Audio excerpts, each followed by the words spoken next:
Good evening, ladies and gentlemen. It's another Monday, which means it's time for Tonight in Haddonfield. And joining me tonight, it's not just Mr. Dean Renner, but it's the man, myth, legend behind the upcoming Halloween fan film, The Last Nightmare Part 1. It's Mr. Braden Timmons. How's it going, man? How you been? Lot of fun since we released our first look like 3 weeks ago now. I think that we released our first look, but everything's going good, man. I'm excited. I'm excited to be back on the show. You guys are awesome, obviously big Halloween fans, and what better way to spend a Monday night than talking about Michael Myers, the dude that we have grown up loving, right? Yeah, you hit the nail on the head, dude. By the way, how was your vacation? Forgot to ask. Oh, dude, vacation was nice. It was much needed. Nice. Everyone had a great time. Everyone had a lot of fun. Destiny and I went with my whole family. My sisters brought their boyfriends, and hey, you know what? We made it through a family vacation with no drama. Like, I mean, I'd say that's a pretty good success, and I think it's because I was like, listen, this is the first like actual vacation I've had, because normally when I travel, I bring work with me. So I'm like, I'm shutting everything off for the week. I'm like, you know what? If anyone fights, we were on a cruise. I'm like, I'm tossing you overboard. That's it. You guys are done with. Yeah. So, but yeah, no, it was a great time. So Nice. Glad to hear it. So there's a lot going on right now. Lots of speculation surrounding the Halloween TV series, and we'll touch on that shortly here. But I want to start off while we have Braden. It seems that news broke of a new Texas Chainsaw, I'd say Massacre movie, but that doesn't appear to be a part of the title.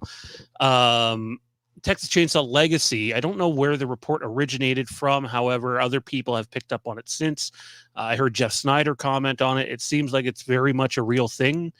Now, whether it's something that's going to Netflix or something that is going to movie theaters, I have no idea about. But just what are your thoughts, Braden, in general, and then Dean, on a new Texas Chainsaw movie? Do you want them to continue from where the Netflix movie left off, or do you think a fresh start is needed? It does kind of sound like they're going the fresh start route, but I don't believe that's been verified yet. Texas Chainsaw has been one of those franchises that has kind of been all over the place. Like when it comes down to movies and stories that they're telling. The newest one had that end scene where it kind of seemed like that if they were going to continue it, that's where they were going to go, is they were going to continue that story. We saw that original house and everything. Now I loved the brutality of Texas Chainsaw. What was it? 2022? Was it 22? I think. Mm-hmm. Gosh, I can't believe that movie's already 2 years old. Yeah. So I loved the brutality, the gore, all that stuff. What was great. Wasn't a fan of how they handled the Sally's character or anything like that. I feel like that was just a big slap in the face to like they brought her back for the fan base, and then they just had her get killed off. Just in such like it was brutal, don't get me wrong, but it was just like okay, like what was the purpose of this? So honestly, it can go either way. I feel the fresh start route, if they're going to do that, they need to kind of make up their mind with what they want to do with that. That's just my general thoughts on it. Yeah. For me, I'm kind of in the same boat where I noticed the post-credit scene. He's walking back to his house, and there was a rumor floating around that they wanted to do a trilogy. So it looked like they were going to continue off that. Now I'm kind of hearing it might be fresh reboot like time for them. They've done that a couple times in this franchise, so it's kind of not a surprise. They keep kind of trying to go back to the drawing board and just restart, and I guess create a direction where they can continue. But yeah, I don't know. So we'll see. I don't entirely mind Texas Chainsaw 2022. When they did bring back Sally, that was kind of like, a bonus, like, cool, we're getting her back. But yeah, they kind of treated her pretty poorly. So kind of shitty there. I actually thought it was kind of ballsy though, like bring her back and then kind of shred her and trash her like that. But it kind of hits differently for different people. and now this whole rumor that started about Legacy. I'm gonna guess they're probably gonna go fresh reboot. They're probably gonna forget about 2022, probably try to move forward, and hopefully maybe pull off like at least another 2 new films. So I don't know. I guess we'll see where it goes. Dean and I have been talking on the channel for the last several weeks about how insane 2025 is looking for horror, and like just the mass amount of releases across various mediums too. And it, like, to me, this rumor is coming out now. You're looking at timelines. I don't see how this thing would debut in 2024. So logically, 2025 is probably pretty likely, and adding to an already just ridiculously stacked calendar. Yeah. So I don't know what's going to happen with Texas Chainsaw, but I do think, and this is coming from someone who's a Bo Burnham fan, and it was basically, you know, his protege that was the lead of that Netflix film. And I just couldn't get into it. Like, I had every reason to have outside interest in following it too. And I don't know. I just didn't like it. I felt like you could tell that filming was hampered by the pandemic. I thought you could tell that in Resident Evil. What was it? Welcome to Raccoon City. I liked a lot of what they gave us, but felt like it could have been so much more if they filmed it during a different time. That's just, you know, sort of shit luck, and when you're making your movie and what was going on in the world. So yeah, you know, Texas Chainsaw, we'll have to wait and see what happens, but I can't see it coming this year. But it does, in fact, seem like it's going to be coming, and, you know, 2025 gets more stacked. Yeah. That brings us to Halloween. So we talked about a couple of weeks ago on this show how one of our, and Braden, you and I were on air when the news broke for the rights, literally minutes after we went on air. But we've talked about sources on this show, and I'm someone that firmly believes the smaller people can get it right.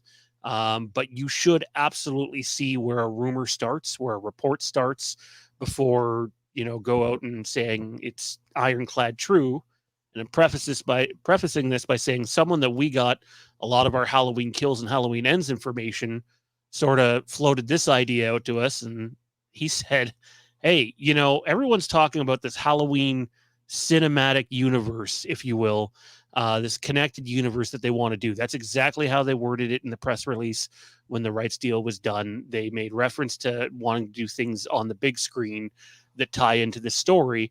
Well, in today's day and age, it's really hard to go and make a TV show of any sort, even something that's a massive blockbuster, and then tell people, now go to a movie theater to see the next part. However, what is more doable is when you start off in the movie theater with part one, or even a spin-off from that movie, and then go to a TV series. The most recent example that I can think of that would be The Batman. You know, Penguin comes out this year, and that's a spin-off from the Batman Matt Reeves flick from, what was that, 2022 as well? Man, geez. Time's flying. But I just wanted to talk to you about what do you think is more likely here? I never really considered it too much. And then I heard Jeff Snyder also talk about it on his show with John Roca, the Hot Mic, about how he wasn't sure what exactly was going on with Halloween, but that he would bet on it's going to be a movie before series. I then seen Jimmy Champagne also mention that. So, like, we're talking 3 different people in the span of a week. What are your thoughts on them doing a movie first that leads into a series? And do you think it's possible to start with a series and then go into a movie?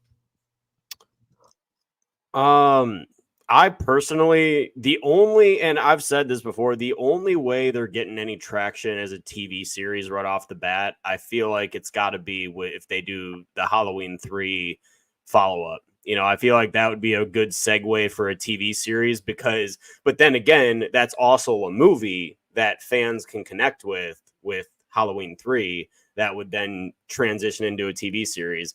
And it would just be like 6 episodes or something like that, or however many episodes I've seen fans talk about. I've seen 6, 8, you know, something like that. But I do think that they need to start with a movie and transition it to a TV series. I feel like that's how, I guess that's just had a track record of being more successful for the shows. So that's just me. I feel like that they're going to start with a movie, do a TV series, and then maybe have a part 2, because I'm sure that the Penguin is going to eventually segue into the Batman part 2, and they can do that then with the TV series to even build more hype to bring people back to the theater. So there's really ways that, you know, theaters and streaming services alike can kind of help each other here and get audiences to watch them at home, as well as go out to the movie theaters to see them. So I feel like that if they play their cards right, they can have something really good here for, you know, audiences alike. Dean, some thoughts on that before we move on? Yeah, you know, we've talked about it here fairly often, but I like the Halloween 3 idea, and I started playing around with ideas with the Halloween 4 Part 2 pitch that we heard about, how that might actually be able to work out and pan out across a series instead of like trying to continue from a movie. So I got to kind of put my ideas to paper so I can kind of remember everything, because taking in a lot of information the last couple of days. But no, Braden made a great point where you got, you know, studios and streaming services can kind of piggyback off each other and work together and create a film and then create a series and then, you know, lead the end of the series into the upcoming film as well. So I think that's actually, you know, an even better kind of direction to explore. And creatively, if you get that right, you're going to set your movie up to be like a big box office hit. So I think that's actually a little better of a direction to go instead of just focusing on a like the TV series from a movie. So yeah, I would that's probably the most likely thing that I would do if I was approaching it, because I think, like Braden said, it would probably be the most successful. You know, I'm not trying to be Mr. Cynical here, but I think if they start with a series, I don't think they're going to transition to doing something on the big screen with any level of success that ties into that series. I think you need to go the opposite route. And I know people will point to, I think it's Peaky Blinders it's doing something, but I don't even know if that's the movies on the big screen. I don't know if it's big screen or if it's just straight to streaming service. There's just not many examples of that working out. So I think when you hear a guy like Jeff Snyder or Jimmy Champagne or the guy that we talk to for information, when you hear all of them talking about a movie first, I starting to believe, fellas, that that's the next thing we're going to get announced. And just to set the track record straight here, there's a lot of people that don't understand that the movie rights are also co-owned by Miramax. Or their parent company, which their name is slipping my mind at the moment. But so there's no Halloween movie without Miramax signing off on it or their parent company. That doesn't happen. It's not like it's just Malaka Cads at this point. It's still a joint venture where both parties have to sign off. But that's a lot better than having to have 5 parties sign off like back in the day. So it makes it more doable. And I think we'll hear something before too long on that. It seems like they have a plan and people working on it. It's just all is quiet right now. So we'll see what happens. That brings us to The Last Nightmare Man. Let me start off with this before we dive into it. This has been a journey for you, obviously. This is a follow-up to a previous fan film you did. And obviously part 1 implies there's more. But what part of the process are you guys currently at? And how are you enjoying this time around compared to the last time working on a Halloween fan film? I will say I'm much more organized this time, having done it once already. Just really starting to have conversations as early as possible, and you actually do realize very quickly how early you have to have conversations, like with locations and with just talent, because we have talent now that we had casted. And I mean, I don't want to say much here, but there's a character coming that I feel like that people are going, if you're just a Halloween fan from 1978 through H2O, I feel like that you guys are going to really like this character that we have coming back. And that's all I'm going to say about it. I'm very, very excited for this character to come in part 1. But yeah, I think that when it comes down to just like the organization, and we're currently very deep into pre-production. We start filming the remainder of principal photography here in April. So we've got just about 2 months until we get back out there, and the plan is to be done by early May. So we're utilizing all of April to film the remainder, and we're aiming for that Halloween time release for this year. So if we don't have a Halloween movie coming out this year, hopefully that you guys can enjoy this one around Halloween time this upcoming year. So it's badass, man. I got to tell you, I saw this shot here in the trailer, and I pop for like certain Michael shots. The clip that you have on the Indiegogo page, and where it's like frozen before you click play, it's another great one. But I love just what you've done to the look. We knew from the first movie, James Grimm, who's working on his own Halloween fan film, Halloween Aftermath, did your mask, I believe. Now, this is obviously altered quite a bit from your first movie. Now, is that the same mask altered? Was a new mask made? Like, what was that process like? Because personally, I know this is a little different from Michael aesthetic. I fucking love it, man. Like massively love it. I would buy that mask. No, yeah, that's a great question. The mask is completely new from scratch. We actually somebody actually has the original HN mask as a perk. They got that in our final campaign, and it's only because they said that they were interested. I was like, yeah, you know what, if you want to buy it, I'll throw it up as a perk or whatever. So that original mask is gone actually. So this is a brand new mask. And James did it from scratch, and I kind of sent him a sketch idea. I got to give Mike Shabani, our music composer, actually credit for the design of the mask. Like, Mike is a giant whiz when it comes down to music, and the music that you hear in the clip, that's all his music. So I mean, he sent over a sketch, and this first sketch that we got actually was around the time that Haddonfield Nightmare came out, because we started writing The Last Nightmare. I've known the title of this one since right before Haddonfield Nightmare came out. So, you know, we started writing this movie in November of 2021. We held it off until October of 2022. And then we just kind of started our plan and everything. But the mask design we've had kind of in mind since around the time that Haddonfield actually came out.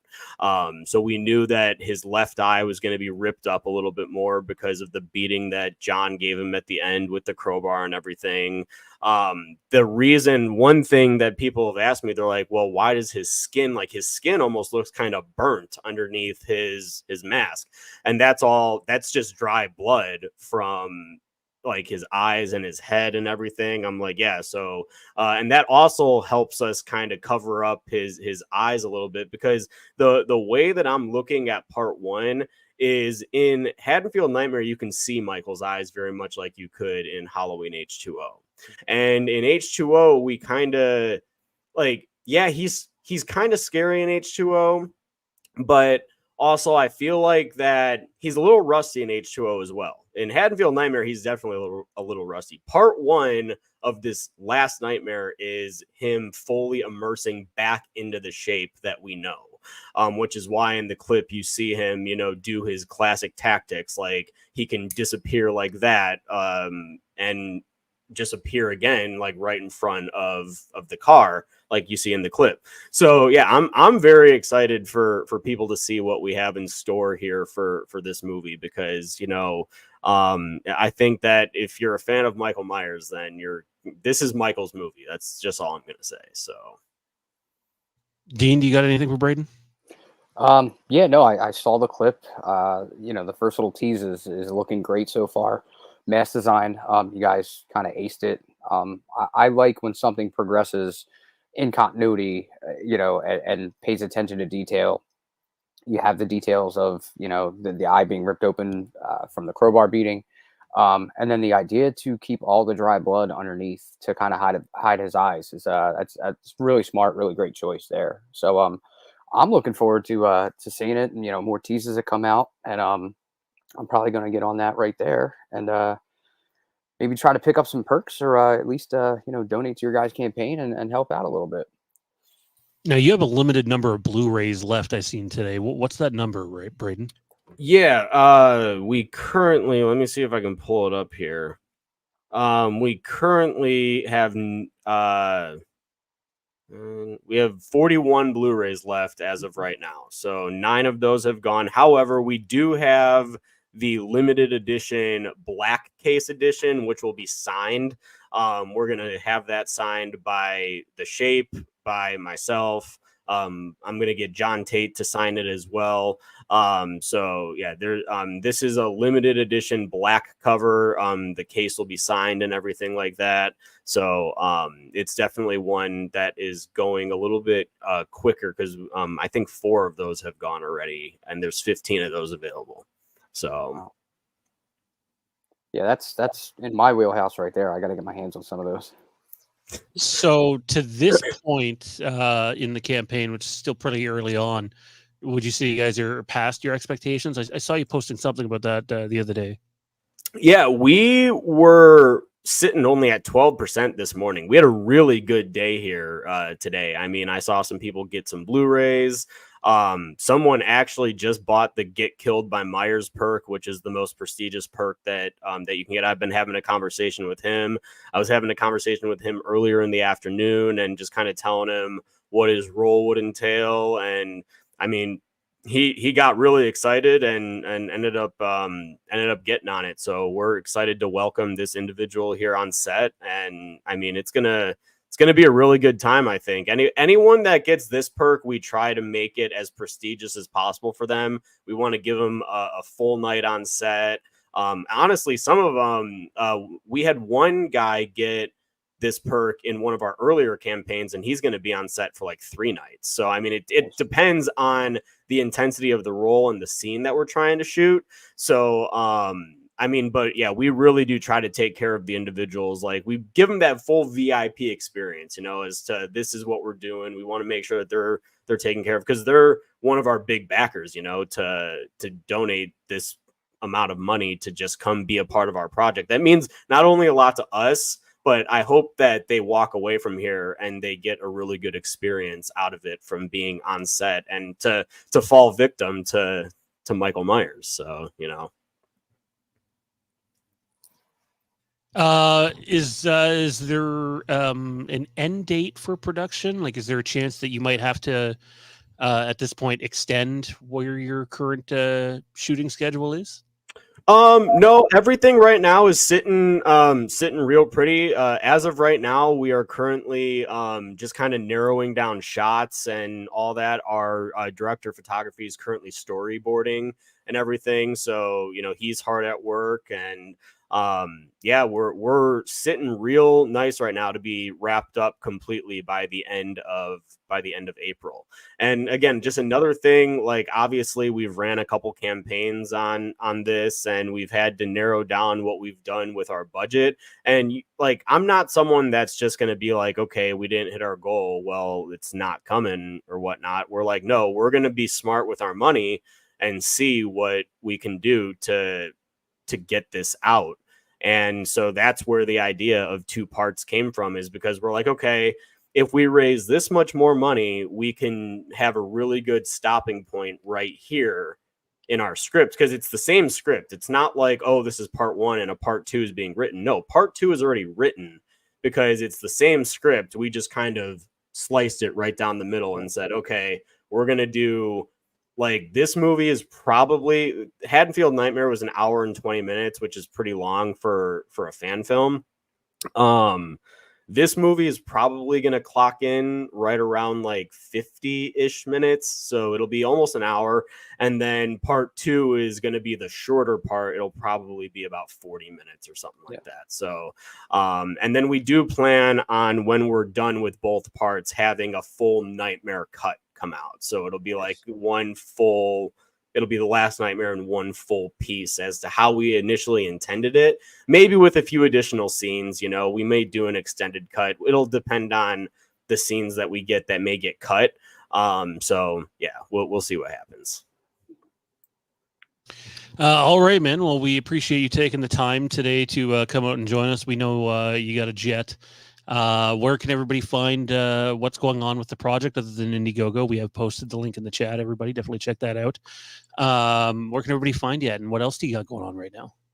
Yeah, we've got social media across the board. We're on Instagram and Facebook, our two biggest ones. You just look up Last Nightmare and it should pop right up. Give us a follow. You can follow and track everything that's going on. Other than that, right now I'm just working on my channel. Got reviews and shows coming up on my channel, and writing an original script right now to hopefully continue to work on as we wrap up with the fan film stuff, because once I'm done with The Last Nightmare Part 2, I'm done with fan films. So I hope to make this kind of the grand finale to the H2O story, and then I'm moving on. So awesome, good shit, man. Well, there you have it. Braden Timmons, The Last Nightmare Part 1 Indiegogo campaign is up now, and it looks as if there's still one more perk left for you to get killed by the Shape himself. So if you have the funds to do it, definitely go out and check that out. Braden's going to put the VIP experience on for whoever ends up doing it. And man, I can't wait to. I'm definitely going to subscribe to this and sign up. I might have to get one of those black cases. I'm not a big fan of the Blu-ray blue cases, so whenever Blu-rays come out or 4K comes out, I try to avoid anything blue. And that looks badass. So I'm definitely going to look into that. But thanks a lot for taking the time to join us, man. I can't wait to talk to you again. Yeah, absolutely. Thank you guys, and have a great rest of the show. Okay. Thanks, man. Thank you. Bye, guys. There you have it. Braden Timmons, The Last Nightmare. It looks badass, man. Like I'm a sucker for Myers looking a little different than his traditional self. And I really, really like what they've done with Michael there. Yeah, like I was saying, I like the evolution of the mask and the damaging, and I don't know if it was just the way it looked in the photo, or if it's like some kind of like weathering or dirt collection, or it's just a big open rip. But I was kind of looking at the left side of it, and I'm like, that kind of looks a little bit like Brandon Lee from The Crow in from like a certain angle. So I'm a huge fan of that movie. So you're not wrong. You're not wrong. It absolutely does. Yeah. That's a great movie. The rest of them, I not love so much in my opinion, but that movie, that first Crow movie is something else. Yeah, it's fantastic. So that there you have it. We talked a little Texas Chainsaw Legacy, the new Halloween movie, which is missing an N there on the side of the board. Apologies for that. The Last Nightmare's live on Indiegogo now. Definitely check it out. Can't wait to see what Braden puts together for everybody. That though is going to bring us to my favorite segment of the show. And judging by our comment section, other people's favorite segment of the show. Dean, it's show and tell, and I'm really, really excited for what you have for everybody this week. Yeah, so I sent Sean a little preview earlier today. Asked him if he was a fan of one of these movies, and he's seen the first one. He hasn't followed up with the two follow-ups, but I think most of us probably have, especially if you like action films and recent action films. And this was just something I could not let sit on the shelf at retail for too long. So what I'm pulling out tonight, we're going back to the big collector box sets, and I'm going to bring out the John Wick 1 through 3 chapter Steelbook stash book collection that came out from Best Buy. I believe it was February last year. So we're coming up on about a year ago that this came out. I love these movies. They're super entertaining. They're modern, so they're shot in 4K. They look amazing. Sound design on them is great too. So you can't go wrong with a good John Wick film. And if you've seen Part 3, this box replicates closely, not quite movie accurate, but they tried here, and I give them props for effort. But this is the stash book collection, so it's meant to look like the book from John Wick 3 from the library that he stashes couple of extra added items that he needs to move along in his journey. So we get this nice big box here. It looks just like the book. It's missing a couple of minor details. There's like some spine details that stick out on the movie accurate one, but I would say it's a pretty good representation of what it looked like in the movie. And then what I like that they did here, because a lot of times they give you a box like this and then they kind of skip some other details. You open this box up and you get some pages in here. And then as you start flipping through, it looks like a book. Like there's text in here, there's stuff you can read, there's all kinds of stuff going on in here. So looks to be about maybe like 10 or 15 pages or so. And then you get to the back here and the whole book opens up and now you have his little stash. They replicated a couple of photos from the movie, which I thought was a really cool touch. So that's a tough part for a lot of people, but there's Wick with the dog. And then this is the one I actually really like, is they replicated the photo of him and his wife. And this is the one that he finds in the book in chapter 3. He has this with one of the medallions that he can turn into I forget the name now. I'm drawing a blank, but the group that he's in. The spinoff is based off of. I know what Yeah. And then we get our steel books here. And they're wedged in there pretty good, which is good because we don't want these sliding around inside the packaging. But you get John Wick Chapter 1. I think these sort of resemble playing cards a little bit. So they kind of did the playing card route here with the steelbook designs, and you get the nice text on the back on the spine. The only thing I am disappointed that they did not do with this set, and it was something Sean mentioned a few weeks ago, was they did not leave room for John Wick 4 in this box set. Because John Wick 4 came out not too long after this. This is really wedged in here. Let me pop this out. Make sure I don't drop it. There we go. There's John Wick Chapter 2. Can't go wrong with the red and black. So that's Chapter 2. And you get the same text. They kept it uniform, which was nice. And then John Wick Chapter 3, right here. It went black and pink, which was nice. And again, with the same font on the spine. So I like that. And I like the little bit of versatility you can do with this set, because you can take those steelbooks out, line those up with your collection, and then you can sit this piece on your shelf itself as kind of like a display. So I really like how they did that. And that was a big reason that I had to go ahead and grab this when this was available. This was Best Buy exclusive though. So now that they're out of the game, you have to kind of track this down if you really want to grab it. But yeah, that's John Wick chapters 1 through 3 stash book collection. That's pretty impressive for a Best Buy set. Like that's really impressive. Yeah, they don't usually go like to this extent on a release like this. Every now and then maybe, but that's why I saw this and I was like, I can't believe they're actually. This is like almost like something you get from a boutique. So when I walked into Best Buy and saw that sitting there, I was like, yeah, I got to bring that home. It could just be me. I don't know what the rest of the chat thinks. Chat's pretty quiet tonight, but it has a Godfather vibe to it, in my opinion. Yeah, with the black and gold and the very old school, old time. You got the crazy that right there, just font. the side. Yeah, like, screams Godfather to me. Yeah, it's awesome.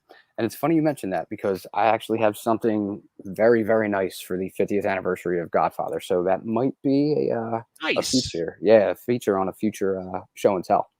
Looking forward to that. We got movie countdown coming up, but before we do, we got some housekeeping to do.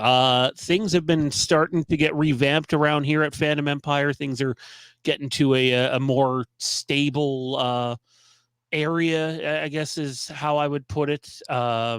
Big thanks to the people that have really allowed that to be possible, specifically guys like Dean and Randy, who stepped up massively. Welcome to Chris, by the way, who is our newest Fandom Empire staff member. He's going to sponsor this show alongside with some other sponsors we have, as well as be a moderator on this show. So welcome to Chris. Appreciate you, man. And actually, I'll announce now, we don't have a date for it yet, but we're going to do a stream in the not too distant future. And you're going to have Dean and I down in the corner, like I just was there, as small little squares or rectangles. And what's going to take up most of the screen is Chris. And what Chris is going to do, we're going to talk Halloween one night. I'm not sure what Halloween we're going to talk, but we're going to talk Halloween. There could just be news that night, and it'll probably be sometime within the next month. And Chris is going to work on a Halloween Michael Myers mask live on camera and give people some tips on, if you're working on your own mask, how you might be able to improve it. And if you don't think that's something you should be doing, then you get to see Chris's work firsthand and order work from him. So big thanks to Chris and everybody else that's been helping out here. Right after this show tonight, now we still have movie countdown, and we have the Halloween reboot trilogy, which is going to take at least a half an hour, and probably end up having a couple of shows worth of material on that. But when that is over, if you're a Patreon member, you can head on over to Patreon, and we are going to listen live on air, and we can only do this on an unlisted stream, so that's why it's Patreon. We're going to listen to the MTV Halloween movie pitch that was done in Taking Shape 2, or was covered in Taking Shape 2, the Lost Halloween sequels. This was one that was considered very heavily to be the original Halloween 4, and there are actually there's definitely some of the DNA from Halloween 4 is taken from this pitch, specifically the Jamie Lloyd character. So we're going to listen to that and just sort of react to it and break it down. You can catch that live right after this show ends over on Patreon, and our new revamped Patreon looks a little like this. You can sign up for the $5 tier, which is the Cult of Thorn Patreon show tier. And what's going to happen is Dean and I are going to be extending essentially Tonight in Haddonfield 2 to 3 times a month, and doing an extra half an hour or so of content, maybe even more, over on Patreon. So if you're interested in more Halloween content and at a cheap price that helps support the channel, helps us promote the channel more against the evil algorithm, then head on over to patreon.com/fandomempire. Lampkin Lane is also returning. It's still at the $13 tier. And then if you want to become an entry-level sponsor to the channel, that starts at $27 and higher. But yeah, our new revamped Patreon program. And again, live tonight, right after this show ends, the Cult of Thorn Patreon show debut. We're going to be listening to the Halloween MTV movie and reacting to what that version of Halloween 4 would have looked like. Without further ado, let's get to chat in this a little bit. What was the first Halloween movie you ever watched? Comment down below.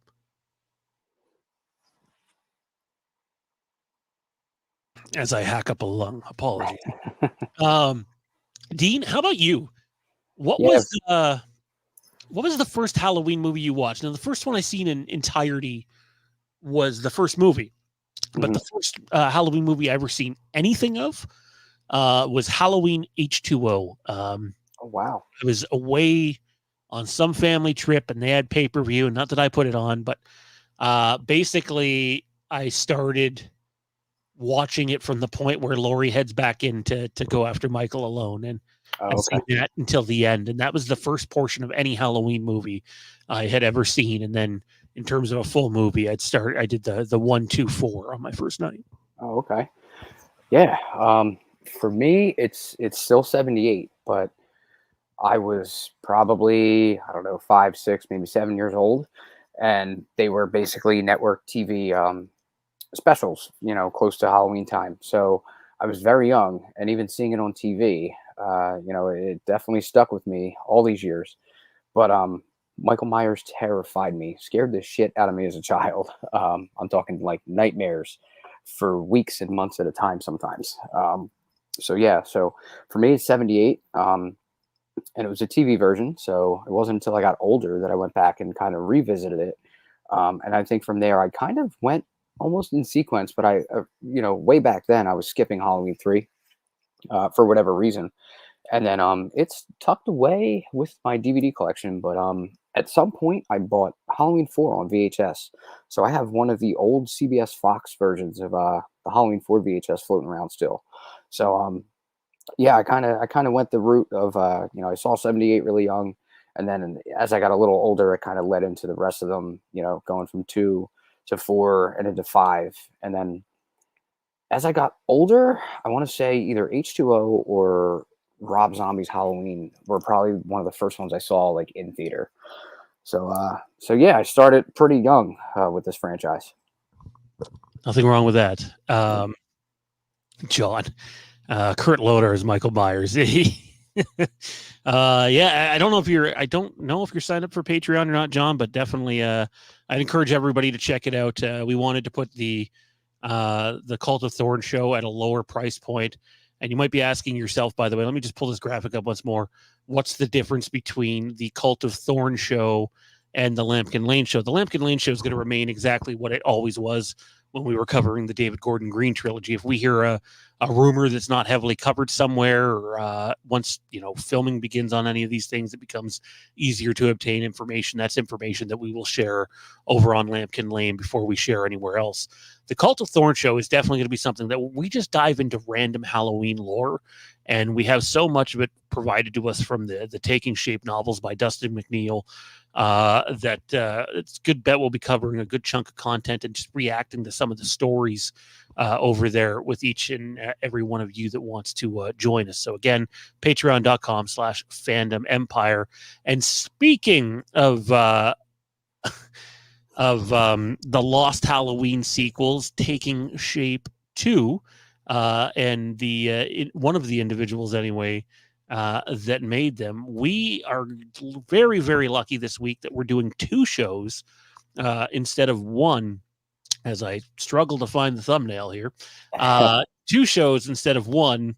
And on Wednesday night at 9 p.m. Eastern, we will be joined by Taking Shape 1 and 2 author Dustin McNeil, and we're going to dive into a couple of the stories from Taking Shape 2. We're definitely going to talk Halloween Returns, and we'll probably talk more of the Halloween reboot trilogy on that stream as well. But more importantly, we're going to talk about what's next for Halloween, the potential new movie, potential Halloween series, where Dustin sees that going.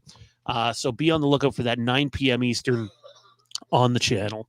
As you hear my other half dying in the background. I swear Michael's not choking her.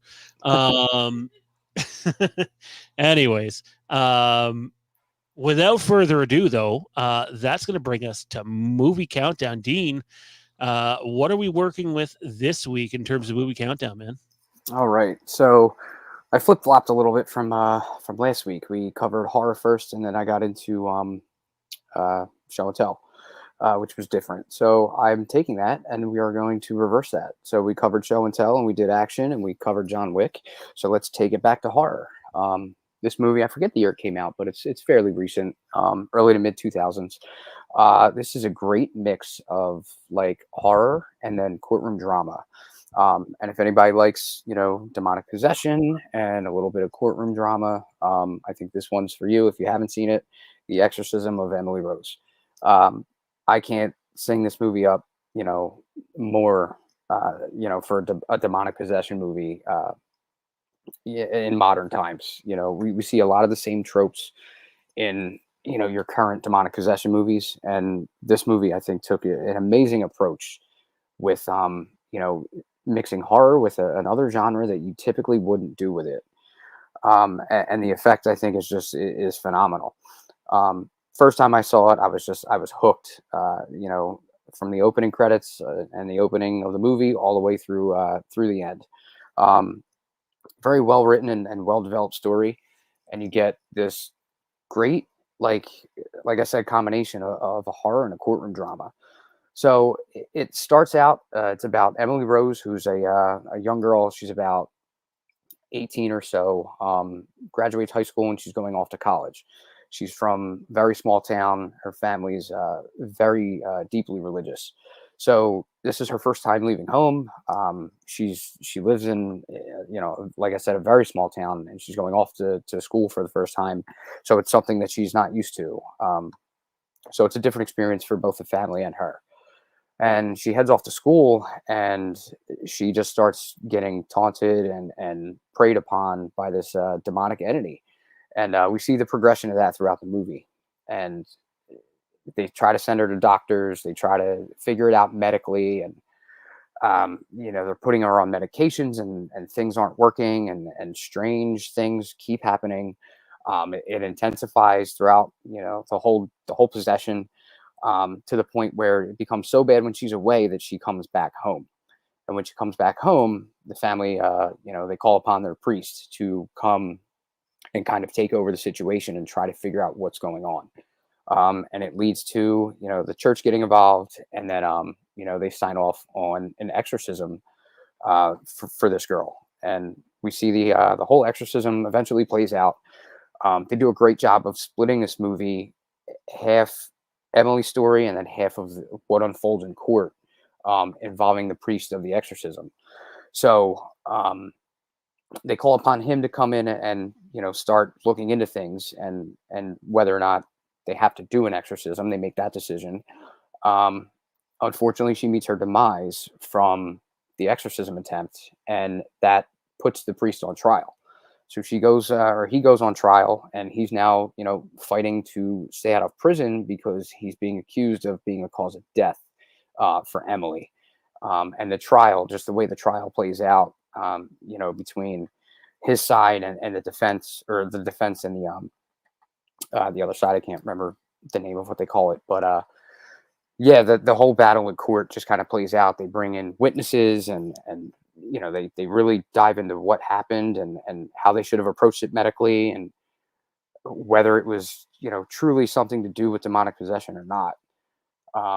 And then once you get to the end, the trial kind of wraps up, and you get the verdict, and the verdict is surprising, but the ending is also very satisfying. So I don't want to ruin that for anybody that hasn't seen this and wants to go check it out.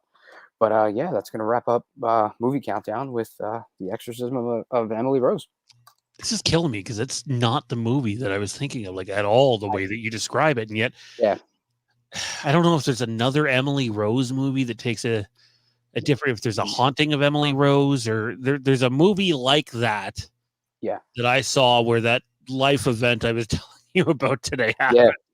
And it sounds just like that, right? In terms of like the title. So it's like, oh God, and even the cover looks similar. So I'm going to have to search. I searched it up today for a few minutes, just so fucking busy right now. It's hard to come up with that, but I mean, definitely check it out. I trust Dean's word on what's a good movie and what's not. So definitely take a look at it. Without further ado, though, ladies and gentlemen, that is going to bring us to something I'm really excited to dive into. And that is Steph Hutchinson's Halloween reboot trilogy, which is covered in Taking Shape 2, to be exact. Those of you that have heard of Steph Hutchinson before, he did the entire Halloween Night Dance comic line. He also did the Halloween One Good Scare comic. He did a couple other things. He wrote a draft for Halloween 3D. He's a guy that Malaka Cat has constantly turned to time and time again to work on projects inside and outside of Halloween. And just a couple weeks ago, we had gotten word anyways that I would word it this way, and this is probably the most definitive I've talked about this, and I might clip this out and put it on Legacy Halloween, is I have no problem sitting here and telling you today that Steph Hutchinson is, for my money, absolutely working on something with Malaka Cat. Now, to me, it makes the most sense that that's something that he's working on with Malaka Cat is Halloween related.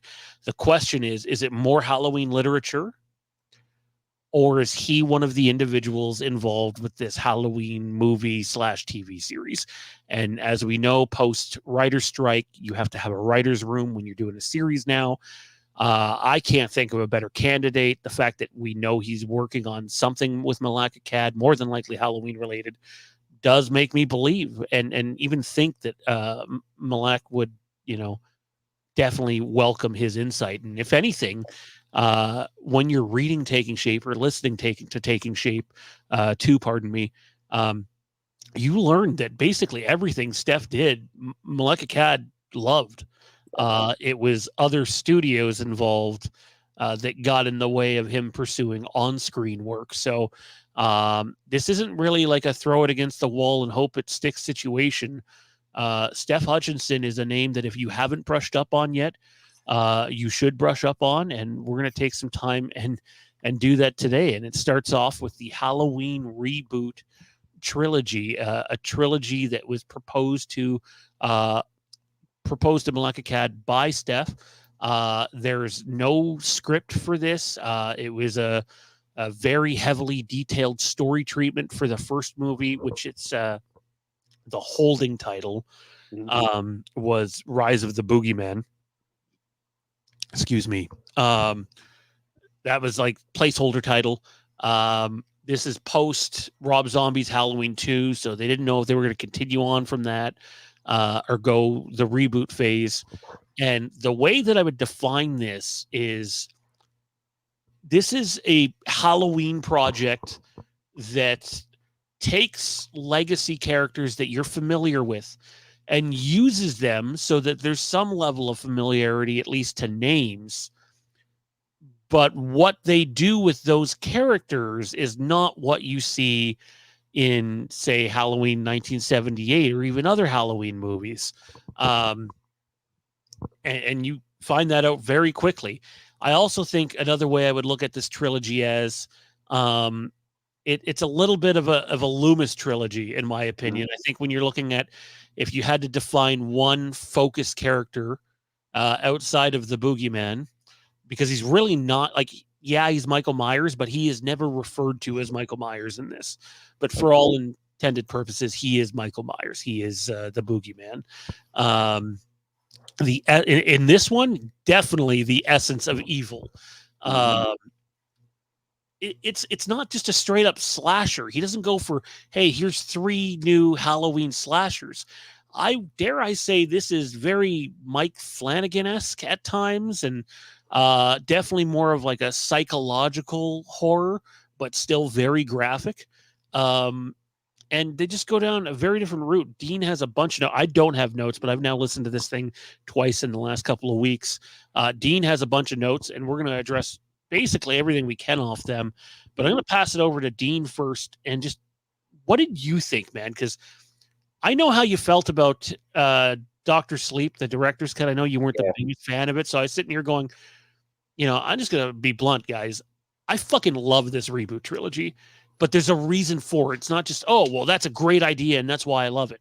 There's technical reasons for that. And one of them is, hey, you're about to do a new Halloween, the first Halloween TV series that Michael Myers will more than likely be involved in. That's just how it is. There's going to be a movie more than likely that leads into it. You can't go and do the exact same thing over and over again. Why are people going to go see it? Yeah. And Steph Hutchinson takes that approach in this trilogy. Just your general thoughts off the top. Did it pull you in? Did you end up loving it? Where are you with Steph Hutchinson's work to this point, specifically the trilogy? Yeah. I definitely lean more positive than negative on it because it is, like Sean said, it's very different. One of the first things I have here is it's almost a combination of like supernatural and psychological horror. They take the character of Loomis and like really flip his character arc and dive into like the way that this is all affecting him mentally.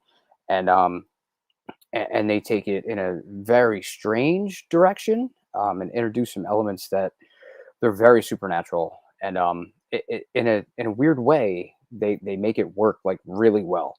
Like you have Loomis seeing visions of things, similar to Stranger Things and even like Insidious, where they have like the further, and they have this other world.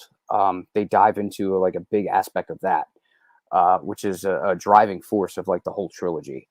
So it was a very different direction. It didn't completely hook me in the way that like Returns did, but it was very interesting to listen to and get all the details for. I wrote down kind of as much as I could without kind of going overboard to kind of drag it out too long, for us to fit into a show. But it kind of covers each individual part, and you basically get like a little more than a synopsis and like a lot of details, even though there's no scripts that exist for these. So once I finished it, it was really, really intriguing. But like I said, way more positive for me than it is negative, even though it goes totally different in a lot of aspects than we're used to throughout the franchise. We get like a whole new take on it. But it's still very Michael Myers driven. It's still very Loomis driven. It's just like a completely different direction of the story. When you listen to Dustin's words on the audiobook, obviously it's not him talking, but now I've never seen Stranger Things. I'm going to preface this by saying that. Either. So this is probably mumbo jumbo coming out of my mouth. Apologies if I don't have the right wording here, but there's something called the liminal in this story. This is supernatural Michael Myers. This isn't the Shape. Like, in a way, it's still the Shape, but they stay away from calling him the Shape because it is more of a supernatural Michael, more of a supernatural entity. I guess in Stranger Things, there's something called the Upside Down, which, from what I gather, is whenever they show like that red world or whatever. Okay.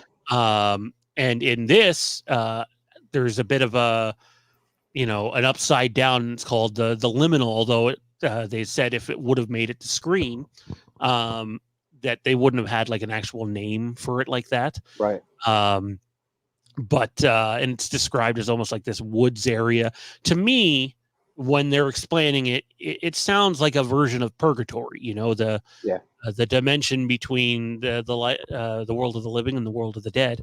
And so that part, that's not my necessarily cup of tea, but I felt like the way that they handled it, and the mental aspect of it that it has on the is it the Jennifer character early, and then obviously Loomis himself for following films. But why don't we take a look at your notes here, man? And we'll go through them one by one. We'll address them and go through it that way. All right. So starting with Rise of the Boogeyman, like I mentioned, it's pretty much a combination of like supernatural and psychological. In the beginning of it, they introduce us to a couple of new characters, but I believe one is Deborah Strode. So we get a familiar name in there. And the only description we get for how this opened was a young boy dressed in a clown costume. And he attacks, I think, Deborah and her boyfriend and a 5-year-old little girl. So we get, like, this is Michael, but like Sean mentioned, he's not addressed by name. I don't think they ever once even refer to him as Michael or anything. In a few instances, he's referred to as the Shape, but like Sean said, he's just this entity. He's in the shape of a human being, but it's like there's nothing there, and there's this just evil driving force that's pushing him. Where else do we have here? Oh, and then it jumps up to like modern day. I believe it flashes forward to like October of 2015.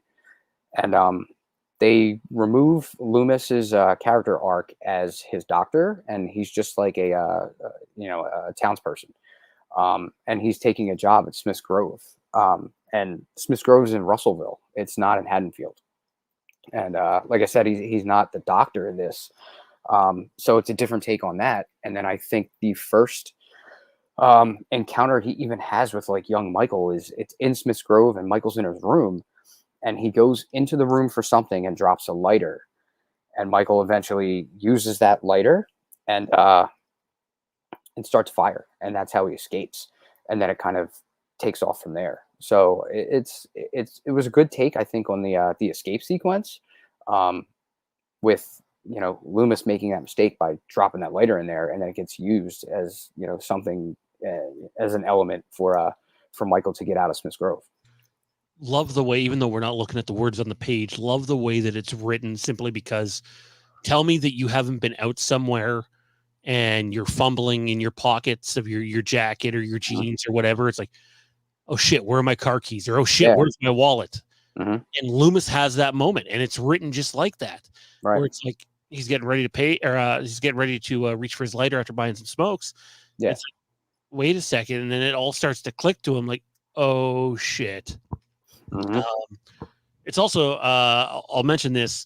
Legacy characters are in this. It's Loomis. Laurie is in this. I hope Dean has that point down for this one. Annie's in it. Brackett's in it. So those characters are in the Halloween reboot trilogy, if you will, but they don't have the same paths, and they don't necessarily do the same things. Brackett, for example, is a deputy, not the sheriff Right. here. And the dynamic between him and Loomis is obviously different for reasons. Yeah. Yeah. So they use that as, like Sean mentioned, like familiarity for people to kind of understand what they're watching, and at least know the characters and know sort of where this is going. But then he kind of flips the idea on its head and does different things with like all of them. I don't know if we want to mention it now, but Laurie's not around that often in this. She's there. Yeah, you can mention it. Yeah, she's there for a little bit, but she eventually she meets her demise. Michael, or the Shape as we'll call him, he kills Laurie Strode pretty early, and that leaves kind of the rest of them. Loomis is pretty prominent throughout the whole thing. Brackett is pretty prominent throughout the whole thing. And then at the end of this, we see Annie pretty much at her deathbed. And then there's an encounter with Loomis and Brackett at the end, which kind of has a little bit of a shock value to it, where Brackett shoots Loomis because he thinks that Loomis kills Annie. So you get that too. So that just kind of shows you the dynamic between the two of them guys is way different. They had some tension in the original Halloween, but Brackett just straight up shoots Loomis because he thought he kills Annie by the end of this. Let's see what else I have here. Sean, go ahead if you got something. I'm going to take a look here. The movie kicks off in 1984, Mhm. before jumping ahead. So that's interesting. I do like the idea of going back to the 80s. Yeah. Also, there's the Jennifer character, who I believe is the one that calls the house at the beginning, trying to warn the couple and the little girl they're babysitting for that the darkness is coming. Yeah. She sounds like a crazy lunatic on the phone, but what she has seen Mhm. is this little girl's death. Yeah. Michael kills the little girl, or the Shape, if you will, or the Right. boogeyman. Michael Myers, for all intended purposes, he gets the white mask and coveralls, people. Right. He kills the little girl, Mhm. 5-year-old. It's like, oh, Yeah. fuck. And there's a line from Dustin McNeil in this, and it's a line that apparently represents Steph Hutchinson's thoughts on it, and that is, he doesn't care about your preconceived notions of how things are supposed to be. Nope. This isn't about doing the same thing over again. This is about paving the way for a new Halloween, to be able to build long-term storytelling. They make a point of literally saying, if you're looking for a Halloween that is is a long-term story build where you're not getting everything you want in 90 minutes, then this is the type of story that's probably going to be for you to elevate it. And I know that's a tricky word that people don't like using with horror, but like elevate it to a different level than what we've seen. Terry, it's from Taking Shape 2, which is the Lost Halloween sequels, all the various Halloween sequels that went into some form of development, whether it was story treatments, writing scripts, or to the point of where production either started or they got close to it. There is a bunch of them, man. And specifically, though, we're covering the Halloween reboot trilogy tonight, because we know that Steph Hutchinson is working on something Halloween related. And I think there's a good bet that it has something to do with the TV series, but that remains to be seen. That's not confirmed. What else do you got on your notes there, dude? Let's see. So we covered Laurie gets killed. We briefly touched on the ending with Loomis finding Annie. Annie gets attacked, and she's left for dead. And Loomis finds her and stumbles upon it. And Brackett shows up and thinks he did it, so he shoots Loomis. And then Loomis ends up he starts to be able to kind of see into the liminal. So they really lean into this other world, and it's basically kind of like visions and premonitions. So Jennifer is one who, like Sean said, she sounds like a lunatic in the beginning, but you come to find out that she's one of the few that can kind of see into this world and see what's going on. It gives her predictions of people, either their death or getting attacked. So it's kind of a warning sign in a way. she's so the Jennifer character is so affected by the death of the little girl and what had happened and how she wasn't able to stop it, and how, at least for her, she was able to see Michael basically come through the liminal and evil, if you will, to a point where she goes to the house where the little girl died and lights herself on fire. Yep. And kills herself in the most barbaric way that you could think of, and it's pretty sickening. And it really has an effect, because Jennifer, here's the twist, Jennifer was Loomis's patient. Loomis is not a doctor to Michael in this. Loomis was the doctor to Jennifer, which, you know, is a different take for sure, in terms of how he gets in contact with the shape, if you will, in this story. And I like the twist and what it brings, and like it goes to some really dark places. I do feel like some of this material is very Flanagan like. Yeah, it definitely goes crazy direction compared to like the typical slasher formula. I have it here when they start to kind of get into like Michael's character arc, which kind of fits with this. They really like dehumanize him. He's way more of like some type of supernatural entity kind of in human form, more than he is just like an escaped mental patient. So, you know, they approach it from that direction, which is, it's very interesting, because that was always sort of like the backstory to Michael. And they take it here and they turn it into his entire character arc. They wanted to approach it where he's kind of an abstraction without motive. So that's like his driving force is he's just, this is living inside of him, and he's just evil, and there's really no motive behind what he's doing. You know, they mentioned that like being that evil strips like away from the human personality from somebody. So that's just a really interesting direction to kind of approach it for Michael, while also keeping him, you know, in the white mask and coveralls that we know. So it's just the flip on the character arc, I think, worked really well for this story that they built. And I think that's pretty much, where I left off. But they did mention like the way he kills in this too it's a lot more like barbaric and like aggressive than we're used to seeing. Yeah, no, it definitely is. And yet, in terms of how they chose to display Michael in this, he's still, for the most part, in the shadows. You know, he doesn't come out until he's willing to commit those barbaric acts we're talking about. So, you know, I really like the first one in this, man. They get into a bunch of detail. I don't want to comment too much yet on the one character, but obviously the big twist is Laurie dies in this, and she doesn't even make it to like the end of the film either. So, you know, it to me, this works because you are getting a reboot, and I could see them, you know, staying away from legacy character names, or at least some of them. But in this, he doesn't. He decides, you know what, we want some familiarity there, but don't expect the same result. Don't expect the exact same type of character. And I really do like that. And I like the way that Michael comes across in this. And it's not too supernatural heavy like the following two chapters get, especially that third one, the Samhain one. Is it Fires of Samhain? That's the third part, I believe. So, you know, it slowly gets more supernatural the more we go into it. But like, to me, it has just the right amount for an entry chapter in this.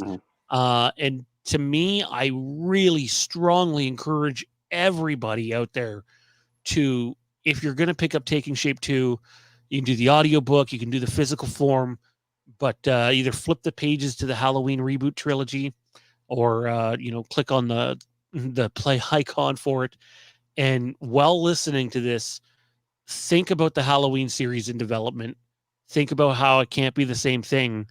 And I truly think there is DNA in this story that we are going to see in the Halloween series. And there's already examples in the Taking Shape novels of Halloween movies that did come out taking ideas from the ones that didn't. I would like to see that. I think this kind of works a lot better across a TV series than it would, you know, trying to cram everything into kind of a 90-minute film, or you know, 90 to 2 hours. But I like the ideas that they start out with here, because you get a nice mix of like sort of traditional of what you're used to with your characters that we know already. But the direction they take, Michael, and adding in this like really heavy aspect of supernatural uh, storyline to it is something that we haven't seen. It hasn't really been approached at this level, I don't think, anywhere else really across the series, except for maybe 6 with the Thorn Cult. But even then, that's compared to this, that's more grounded. Very much so. Were they your notes for Rise of the Boogeyman? Yeah, that's where we left off with that. All right, let's we'll move again. Steph had done a complete treatment for the first chapter of his trilogy. It was about as detailed as it gets without a script being there. Where the next 2 chapters, the follow-up ones, were more so brief outlines. Now, what did you have for? Is it the Witching Hour? I believe the second one's the Witching Hour. Yeah, part 2 is the Witching Hour. Takes place a year later, I believe. Yeah, I think he set them all like a year apart. So that was a short time jump. He just extends each one by a year. He intended it to be a lot darker than the first chapter. And then they move this. The first one, I don't think we mentioned, it does take place in Haddonfield. And then they move this one. It takes place in downtown metropolitan Chicago. So that's an interesting, idea to approach too, because we've never seen Michael, I don't think, really in like a big city like that. So the way that this kind of starts out, or at least begins in some sense, is at the very end of chapter 1, we'll call it. Michael had tracked down Loomis's wife and son, and he kills Loomis's wife, and the son is abducted. Like, we don't know what happened. There's really no mention of it until we get further in here. So that's another aspect. This movie really toys with Loomis's mind. It's a big psychological like attack on Loomis, just as much as it is in the physical form. He ends up in therapy and stuff for it. So we'll get to that. But so Michael eventually he killed his wife and abducted the son. And then Loomis is in the hospital because Brackett Can I interject just for 1 second? Yeah, go ahead. So the second movie begins with this random woman's dead body floating down the river, but there's no explanation as to who the woman is and who killed her. You assume Michael, and there's just this dead body floating down the river, and that's how it opens. Go ahead. Yeah. I forgot to mention that because they get to that way later and bring that up. But I forgot the opening. It's just like Sean said, it's a random dead body. But we eventually kind of get the explanation for that, and it might not be what a lot of people think. So we have Loomis in the hospital from being shot by Brackett, and then he has a nightmare. He has this like wild nightmare. Takes place in the liminal, so he's seeing what's going on, in this other world. And the nightmare is like so intense that he's kind of like shaking, convulsing from it, and that's what wakes him up. And then when he wakes up, he looks at the foot of his bed, and there's Michael standing there in his hospital room holding the severed head of his wife. So I just think that's just wild. You wake up from this nightmare, and then you see, this antagonist at the foot of your bed holding the head of your now, confirmed dead wife, which is just, I can't imagine that. And then he just drops it on Loomis's bed, and he walks out of the room. This is another example of him like really toying with it and fucking with Loomis, even here in the hospital. So he somehow tracks him down and then does this, and then he leaves. He kind of takes off and he lets that sit with Loomis, and then we start to move further ahead.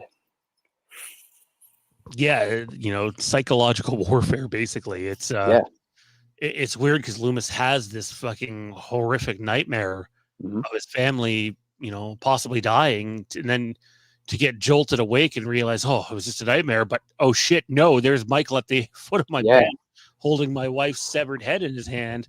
Yep. That's some fucked up, gruesome shit. Like, make no mistake, they put Loomis through some serious shit in this. And also, it should be noted that when he was writing this, he had envisioned Loomis to be played by is it Cillian Murphy or Cillian Yeah. Murphy, however you pronounce it, Mhm. guy that plays Scarecrow in Batman Begins, Yes. lead actor on Peaky Blinders, was in the Red Eye film with, I believe, Rachel McAdams. I could be wrong on that one. But yeah, that's who he had envisioned playing the character.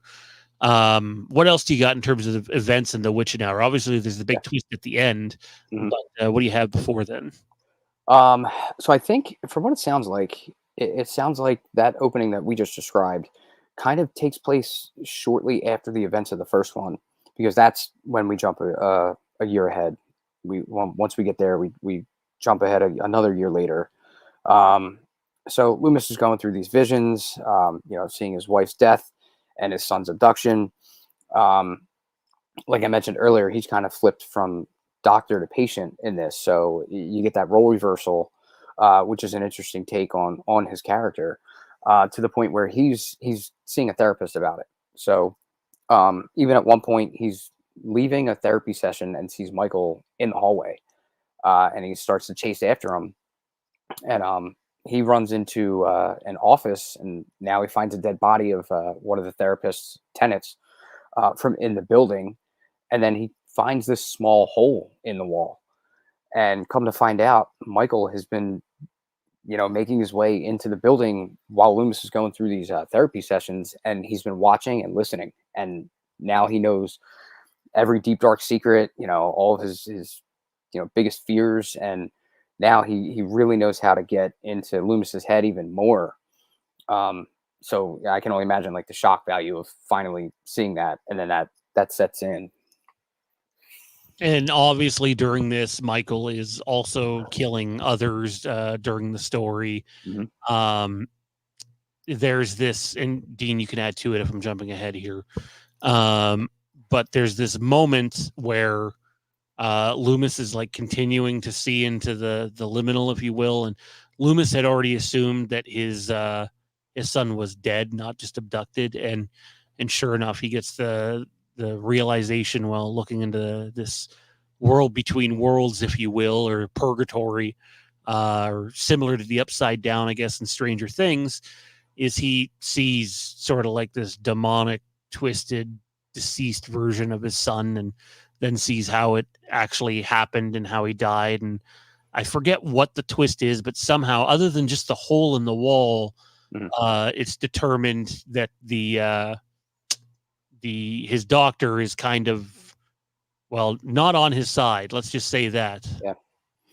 Yeah, I almost forgot about that, but yeah, we eventually find out that she was kind of double crossing him. So what else do I have here? After he finds that hole in the wall, finds out that Michael's been kind of eavesdropping on all of his therapy sessions. He continues to chase, and he chases him up to the roof of the building. He gets up there, and they don't really describe it too much, but I guess Michael's up there. He's probably hiding, and then eventually pops out and gets his hands on Loomis, grabs him by the throat, and he's holding him over the edge of the building, but he doesn't drop him. So very similar to the hospital room where he just shows up and drops the head of his wife at the foot of the bed and then walks out. Now he's toying with him more, and he's holding him over the edge of a building. And Loomis is probably expecting him to just drop him and end him right there, but he doesn't. He just, I guess I don't know if he just drops him down on the roof and then walks off, or I forget how that kind of unfolds completely. But I think right after that encounter, he starts hearing like these voices in his head, and like Sean just mentioned, that's basically where he's seeing into this world again, and that's where he discovers the dead body of his son at the hands of Michael. So yeah, and then what do I have here? Yeah, like Sean mentioned, that's also when we find out that his therapist has kind of been going behind his back and betrayed him. Um, and then eventually, I don't know if I'm jumping ahead too far, but the body that we see in the beginning ends up being the therapist. So that ties that together, where we finally get the explanation of who was it in the beginning. Yeah, I mean, at the end of the day, Loomis sort of looks at it like, hey, you know, kind of cost me my family sort of thing. You know, he's there's a level of real humanity to him, because at the end of the day, when you lose your family, I think all bets are off, especially like that. Um, people can say you should be rational and not cross that line, but until you're actually in that position, I don't think you know what you're going to do. And so I totally believe it when Loomis finally flips the switch, pardon me, and kills the therapist. Like, he holds her responsible, himself too, but he holds her responsible as well. And instead of just giving her a pass or whatever, there was no pass. He kills her, and that's the twist. Is the movie ends where we began, with the body in the water. But what you don't know is Loomis, is becoming a monster too. And when listening to Taking Shape 2, one of the things Dustin talks about, as well as Steph Hutchinson, is they refer back to John Carpenter's, not just the surface level stuff, but how John Carpenter believes the more evil you become, the more of your identity you lose. It's almost like you're stripping away your own identity. The more fear and loathing takes over, the more essence of evil you embrace, if you will. And so I find it very believable that event could happen. And honestly, I don't like part 2 as much as part 1. But I do like part 2 better than part 3. I like the fact that part 1 we're in Haddonfield, part 2 we're in Chicago, and then we get to part 3 where it's in Russellville. So like, you're not just getting 3 different movies, but they're not the same thing over and over again. Each chapter is different than the one before to shape the story, if you will, where it needs to go. Yeah, and I like that about it.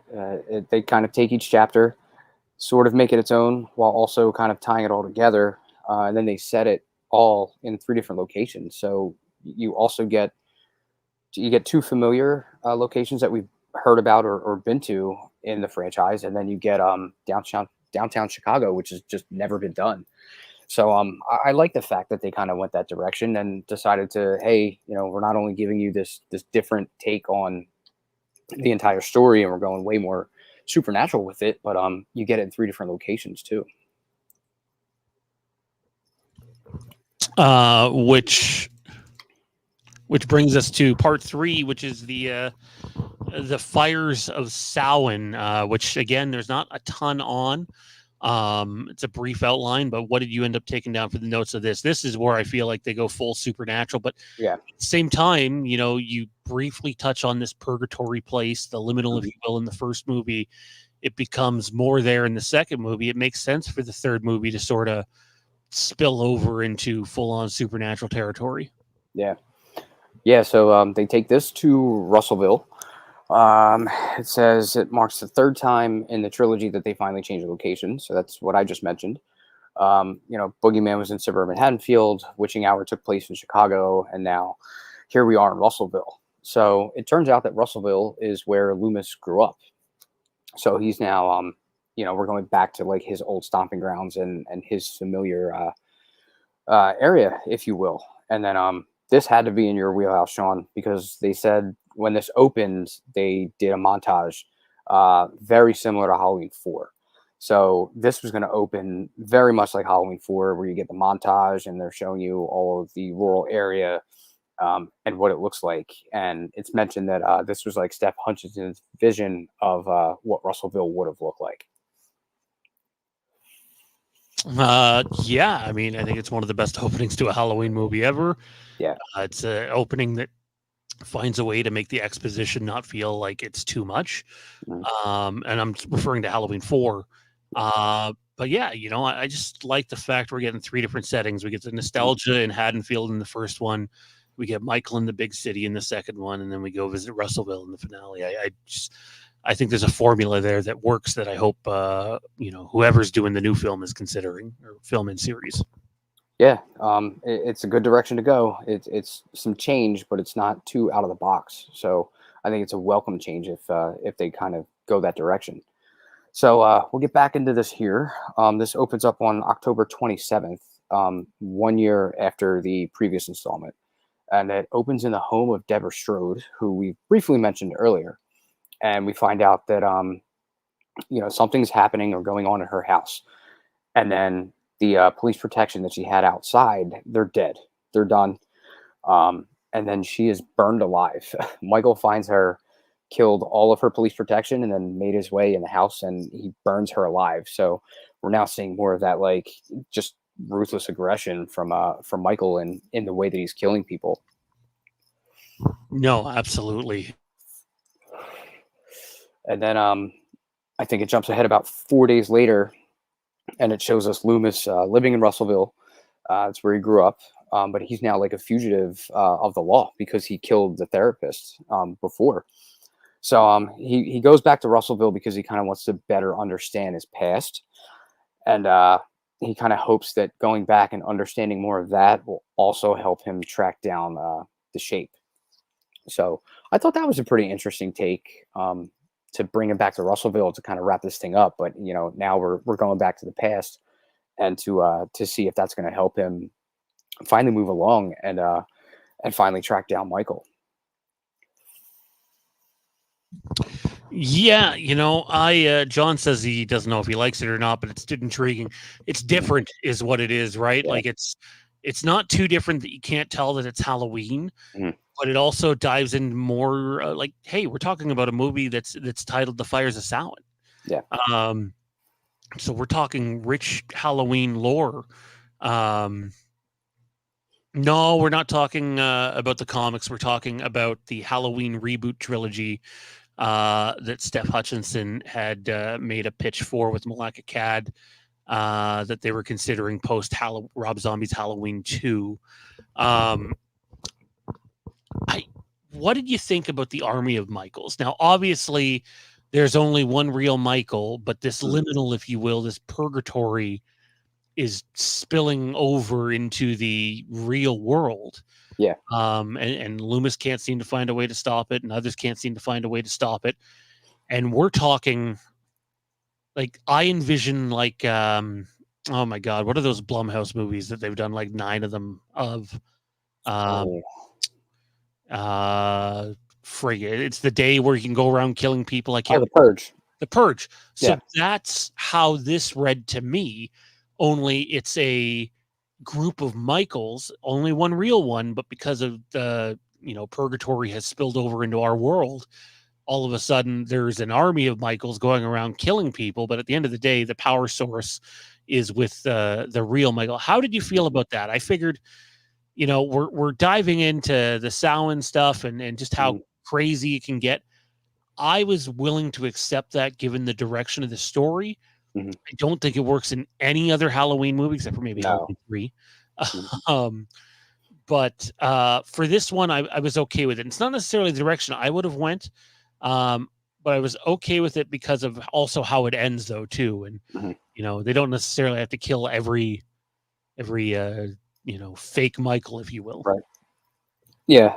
It was a little hard to grasp, but like you said, it made sense with this story a lot. Because they kind of use this world of the liminal to really basically drive like your elements that are taking effect on not only Loomis, but in this, we'll get to it. It kind of starts affecting everyone else within the town. So it was a bit different. It's a little weird. It didn't sound too appealing to me, but I think, like you said, I would be willing to kind of just see how it plays out. Because I do think even though they included it leads into, I guess, like the right direction for the story. So I think it kind of works. And if you're going to pull something like that off, I think this was the way to do it. Yeah, I think if there's one thing, if I could pick just one thing to change about Hutchinson's reboot trilogy, and I know we haven't reached the end of it yet, but we're close. It's probably this. I don't know if I go the Army of Michael route, Uh-huh. and yet at the same time, be kind of cool to like just is it all the same white mask or are there variations of the white mask? And actually, there's a huge plot twist at the end of this too, by the way, that I think fans would be popping for seeing this at the cinema. I don't know if you know the part I'm talking about, but why don't we? I don't think there's too much left on this one, and it basically brings us towards the end with Loomis, and before Loomis does what he does in order to bring an end to the events of this trilogy, we find something out basically as he's still dealing with the liminal in this world between worlds and purgatory that this Michael's apparently from. What is it that he sees, man? If you're speaking about what I think you are, I think we're talking about the multiverse. It's a crazy and strange twist, but people have briefly talked about it, in fandom and different conversations across. Usually tongue in cheek, though, right? Where right. This is dealt with in a very different way. Yeah. So, eventually when we reach the end, and Loomis is figuring out how to put a stop to this, he can see further into liminal, and he's seeing 78 Michael attacking Laurie in the closet. He sees Rob Zombie's version at some point. He sees Halloween 4. So I think the tie-in with that was their intention was to leave this open to where the timelines that we know of have become alternate dimensions. And now it makes more sense to go back and tie into previous movies because they introduce this element into it. And you can now, that's your explanation, is they were kind of different dimensions. It seems like it's a little bit conflictive because, we've known the timelines, they all connect a certain way. And this was a way to kind of tie all of them together in some way, and continue off this. So it was a crazy twist to hear when I first heard it, and interesting take, I guess, to say the least. We're talking about something that would have been short on screen, something that maybe appears on screen for 30 seconds to a minute, but you're seeing moments from these other Halloween movies that have happened across other universes, but you're also seeing moments from Halloween movies that never existed. Oh, right. Various versions of Michael that we don't know, some that look familiar, some that don't. And basically what it is, it's like, hey, this purgatory area is what connects it all. When everybody dies, you got to pass through this place to get to, whatever the afterlife is. And so Loomis is sitting here, now he's gone from, oh my God, there's one Michael to, oh my God, no, there really is so many Michaels and so many different universes. And it's not like they go full Avengers. But sorry, lost my train of thought. They don't go full Avengers. It's not, anything tongue in cheek like that necessarily. But the resolution in terms of like weakening Michael and because the people that, sorry, we forgot this part. The people that see into the liminal, the purgatory, if you will, those people aren't necessarily the people that Michael then comes after. Right. It's the people that are closest to them that end up paying for basically them looking where they're not supposed to look. Right. Which, by the way, we also didn't touch on this. Annie survives. Despite getting her throat slashed in the first film, she survives. She's a witch of sorts. Does it say she has her own child in the third one? I can't remember. Yeah, it does. She was a single mom. So Annie, I'm not saying takes the role of Laurie, but in terms of like screen presence and being in other movies, Annie ends up getting that role, and Brackett eventually comes around on he was, wrong about Loomis, but at the end of the day, in order to end this nightmarish hell that's been unleashed basically on the state of Illinois, is Loomis goes and does what Jennifer did, and he burns himself alive. Yep. And the end result to that is it weakens Michael. I don't think it outright kills him. I think they end up having to do, someone else ends up having, that part I forget. I can't recall. Yeah. I'd have to go back and check it out, but um, anyways, it's self-sacrifice. Like Loomis has lost everything. The point of the story is how it's it's how hard can you get hit and keep going. Not to steal from Yeah. Rocky, but Right. like that's Loomis in these three stories, and Mhm. it would have been a lot different than the Halloween that we've gotten so far. But I also think I said it earlier, when you're talking new Halloween, if you're talking about wanting to do something with Michael Myers, it cannot be what's come before. It's got to be something different. And I think that this trilogy offers you a lot of ideas on the direction that they might go. Yeah. It would be interesting to see stuff like this actually come to light, go into production, and actually see this stuff unfold on screen. So it's definitely, it might not work for everybody, but I think it's kind of a good balance of Halloween that we know, familiar characters that we know, and then a totally different take on the story and where they're going to go with it. I kind of like the the idea of introducing like this other world that is kind of like the driving force for everything, and that really drives home the fact that it's a supernatural story ahead of just like your typical slasher formula. So um we're not getting typical Michael, just running around on a rampage, killing teenagers. You're getting something a lot deeper and way different approach to what's unfolding.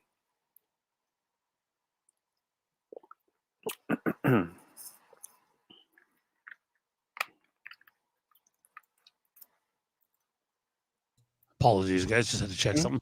something. Yeah, no, it's different. I think one of the things I wanted to touch on here as we wrap up is Steph Hutchinson has this take when writing this, and I like it. I like it a lot, and I thought you would like it too. I don't know if you got to that quote, but basically he says there's so many past Halloween creatives that come in and they want to be, this is the end of the franchise and Yeah. that is the end of the franchise, and whether it's Halloween H2O or Halloween 2 or to a lesser extent I suppose Halloween 4, Rob Zombie's Halloween 2, everybody has to be Halloween Ends now.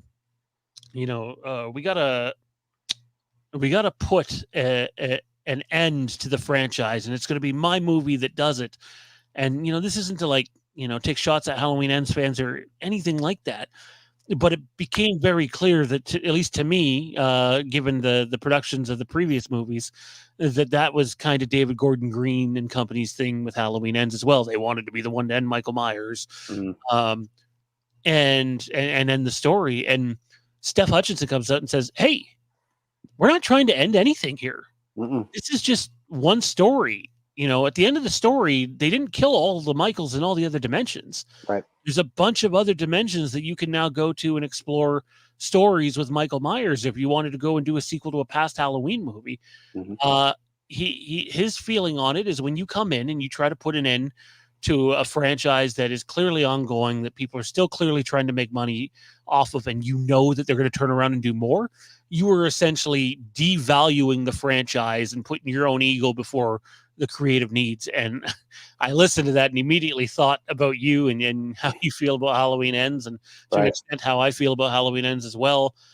And I agree with them. There's Mhm. too many times where someone comes in with an ego and they're like, this isn't about doing what's best for the franchise. This is about Yeah. me wanting to put my stamp on it. And I can honestly say at this point in time, I can't think of a better creative to be working on new Halloween material now, whether that's comics or books or the new series/movie. We don't know, but we do suspect that Steph is working on new material. And honestly, I'm here for it, man. Mhm. We need a mind like that Yeah. involved in any way, shape, or form with the next Mhm. Halloween. Yeah. No, he's extremely creative, but also wants to see the franchise grow. And he makes it very clear that his intentions were to leave this open, and introducing the whole multiverse and the other dimensions was his kind of doorway to doing that. So I think I wish I kind of knew more about this a few weeks ago when we kind of talked about like other pitches that we would do and creatives that we would evolve, because had I kind of read up on this sooner, I I probably would have put him as my pick for at least one of the writers, if not, like the head writer that I would have chose to kind of do my Halloween series pitch.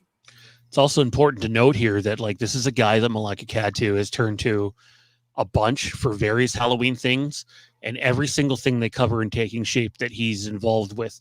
And it was brought up earlier in the chat, so I'm going to address it right now before we get ready to go. Where is it here? Unless they remove the comment. Oh, right here. Dustin says, wasn't Rob Zombie supposed to do a Halloween 3D, or was that a fever dream? It's a bit of column A and column B. So the way that works is Rob Zombie was not coming back post Rob Zombie's Halloween 2. He wanted out.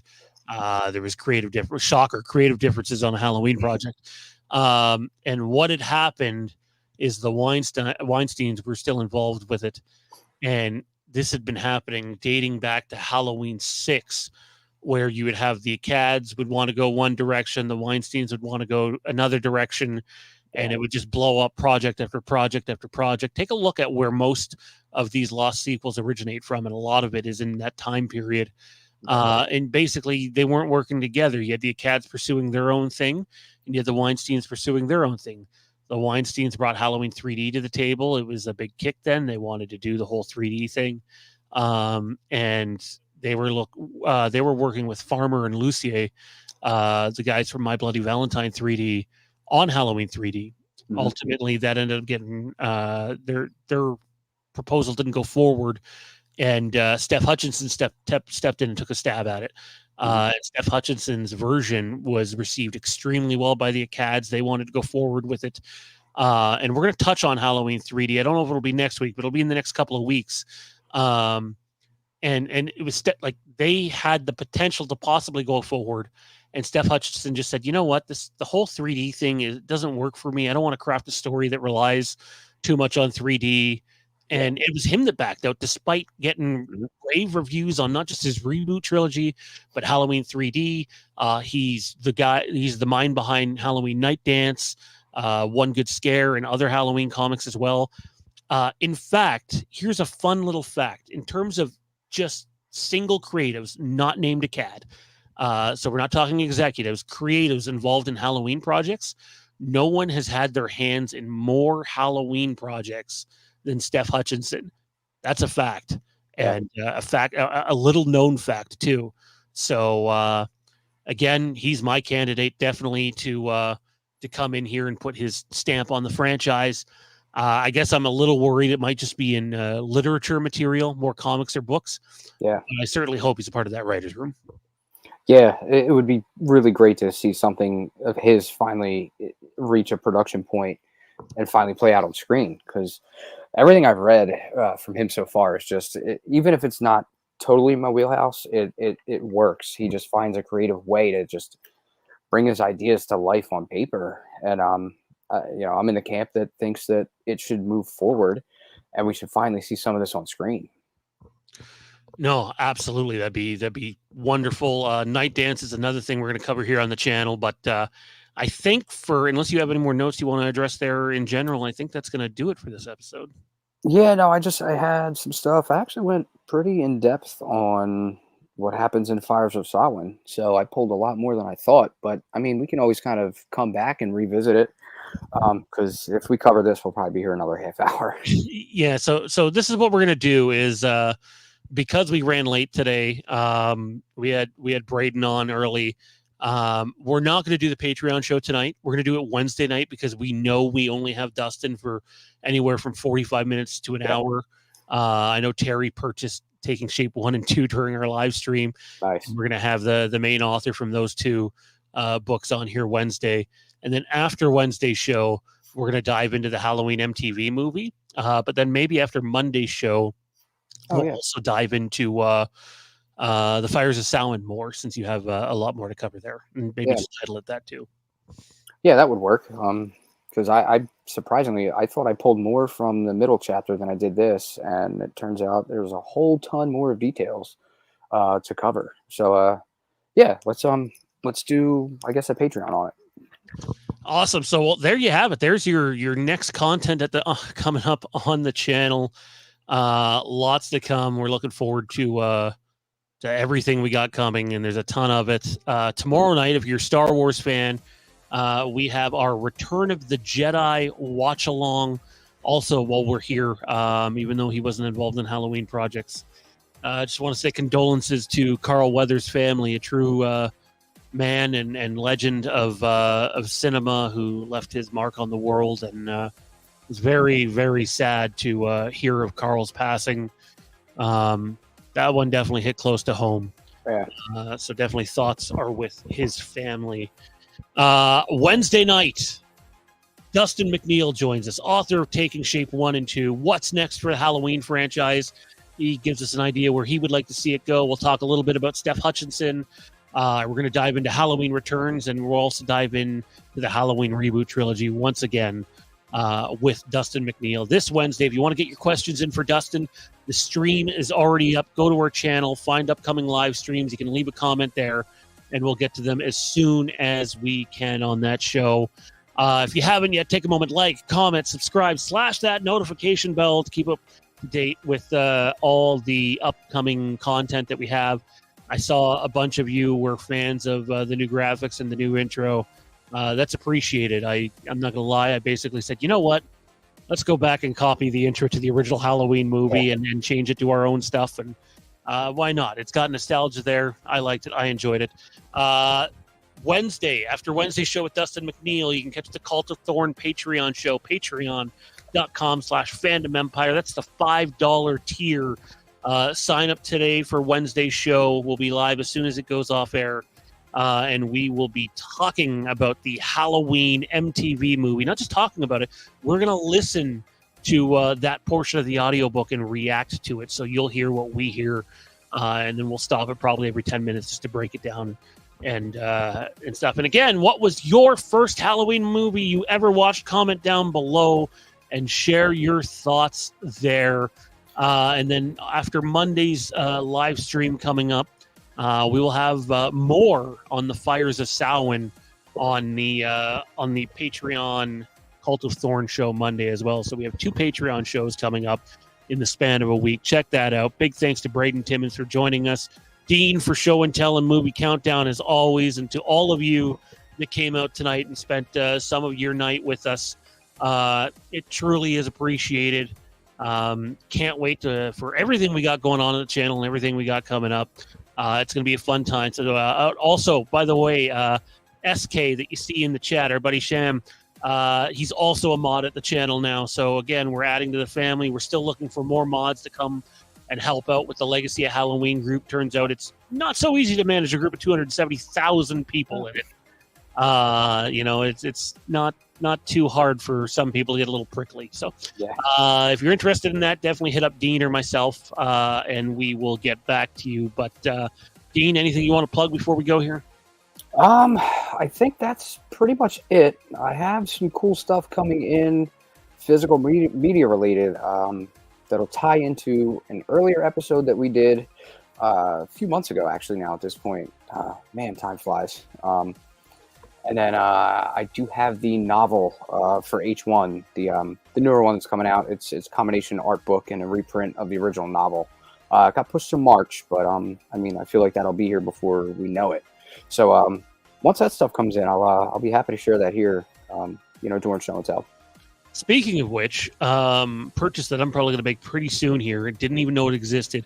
There was a newly updated version of the Halloween 4 novelization released within the last few years that is called an Ultimate Edition, and it includes an extended prologue and various scenes that are not in the movie. And that had me going, well, that's my favorite Halloween movie. That's a must-buy for me. Yeah. So I'm definitely looking forward to that. Check it out. It's on Amazon. Along with, there's no audiobook for it on Audible, which sucks. But I also want to look into that book Tommy Lee Wallace did on Halloween 3. Halloween 3, where the hell is Michael Myers? Yeah. A little on the pricey side, but some of the reviews for it are really, really good. So definitely want to look into that. But without further ado, thank you again for coming out and spending your Monday evening with us. This was definitely a longer show, but it was a good one. And we'll see you Wednesday. Dustin McNeil, author, Taking Shape 1 and 2, right here, 9 p.m. Eastern. Don't forget, the boogeyman is in fact coming.